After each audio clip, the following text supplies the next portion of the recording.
bersikap adil lah. Huwa aqrabu littaqwa. Dengan adil itu kamu lebih takwa. Jadi kalau standar orang bahwa peradaban itu bangunan, dia akan nanya, mana bangunan yang paling tinggi yang dibangun oleh Nabi Muhammad SAW. Jadi ketika kita berangkat umroh, melihat replika rumah Nabi yang sangat sederhana, orang akan berpikir, mana istana Nabi Muhammad?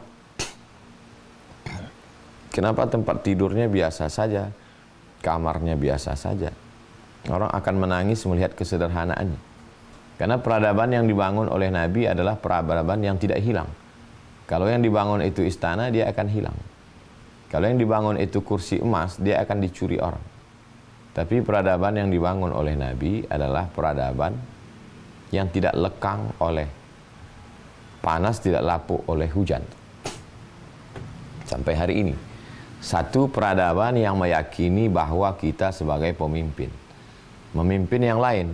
Memimpin binatang, memimpin benda mati, memimpin jin sekalipun.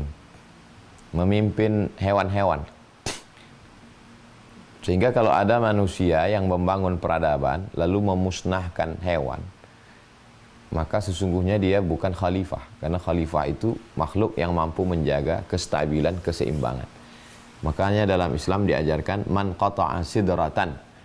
Siapa yang memotong satu bahan, satu pohon sidir, sawwallahu ra'sahu finnar.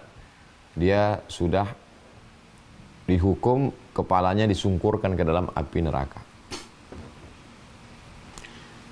Jadi hari ini kalau gerakan luar biasa penghijauan, go green, jaga alam tetap hijau. Bahkan ada satu NGO, non-government organization, LSM, yang menjaga supaya alam tetap hijau. Menjaga supaya tetap hijau. Diajak kita untuk menanam tanaman. Maka tidak ada tempat yang menjaga kehijauan dan hewan dijaga seperti yang dilakukan oleh Nabi Muhammad SAW. Ketika kita sampai di kota Makkah, sebelum masuk kita pakai pakaian ihram. Lalu kemudian labbaik Allahumma umrah. Saya berniat untuk melaksanakan umrah. Di sana kita tidak boleh membunuh binatang, tidak boleh mencabut tanam-tanaman, tidak boleh memburu, tidak boleh menyakiti orang. Faman farada fihinnal hajjah, siapa yang melaksanakan ibadah haji, fala rafatha, tidak boleh melakukan kejahatan seksual, wala fusuqa, tidak boleh melakukan kejahatan non-seksual, wala jidal, tidak boleh berkata-kata kasar. Hari ini kalau kita masuk hutan, mesti ngurus izin. Jadi saya kalau bawa tim masuk ke dalam hutan lindung, itu mesti ngurus surat izin dulu dari Kementerian Kehutanan. Tidak boleh memotong pohon kayu. Selama di dalam hanya untuk jangan sampai terjadi illegal logging, tidak boleh membakar. 1400 tahun yang lalu Nabi Muhammad SAW sudah mengajarkan bagaimana kita menjaga dunia ini supaya tetap hijau. Idza waqa'at ala ahadikumul qiyamah, kalau kamu sudah mau mati, wa fi yadihi fasilah, di tanganmu ada bibit korma, falyughrisha, hendaklah tanam.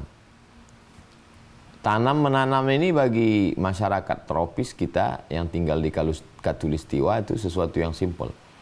Mengambil benih, tanam, insya Allah hujan turun. Tapi menanam di kota Makkah, di kota Madinah tidak sesederhana itu. Tapi Nabi mengajarkan kita menanam.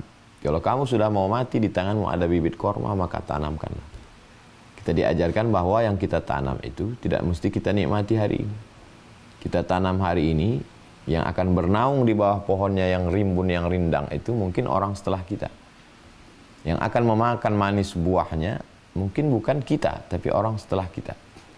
Jadi berpikir bukan untuk kenikmatan kita hari ini, tapi bagaimana berpikir peradaban untuk masa depan. Jadi peradaban masa depan itu selalu diyakini orang sekarang. Peradaban yang dibangun anak muda sekarang, bagaimana dinikmatinya di hari tua. Peradaban Islam jauh dari itu. Lebih pandangan visi misinya jauh lebih daripada sekedar dinikmati di hari tua. Jadi kalau ada orang mau mati, menanam bibit korma, Untuk apa dia? Dia tidak akan bernaung di bawah daunnya yang rimbun, dia tidak akan pernah makan buahnya. Tapi akan dimakan oleh orang setelahnya. Ma min muslimin yaghrisu gharsan yazra'u zar'an. Kalau ada seorang muslim menanam tanaman, lalu tanamannya itu dimakan oleh burung, dimakan oleh binatang, maka dia sudah dianggap bersedekah, dia sudah berbuat baik. Jadi perbuatan baik itu tidak hanya kepada manusia. Maka populerlah hadis bagaimana seorang wanita tunasusila memberi minum seekor anjing dari sepatunya karena tidak ada timba. Dia ambil sepatunya air, sepatunya dipakai untuk mengambil air, diberikan kepada seekor anjing, lalu Allah mengampunkan dosanya. Ini seorang khalifah. Bagaimana Nabi Sulaiman alaihissalam menahan pasukannya jangan bergerak dulu. Kenapa? Karena saya mendengar ada pasukan semut yang berkata, ya ayyatuhan namlu dukhulu masakinakum. Wahai semut, masuklah kamu ke sarang-sarang kamu. Jadi seorang muslim kalau dia berkuasa di atas muka bumi, tidak boleh ada semut yang terinjak. Tidak ada boleh pohon yang dipotong tanpa ada tujuan. Tidak boleh meluluh lantakkan hutan belantara sebagai oksigen dunia. Tidak semestinya ada hutan lindung. Karena kalau ada hutan lindung kan berarti ada hutan yang tidak dilindungi. Berarti ada pohon yang sudah ditebang habis. Illegal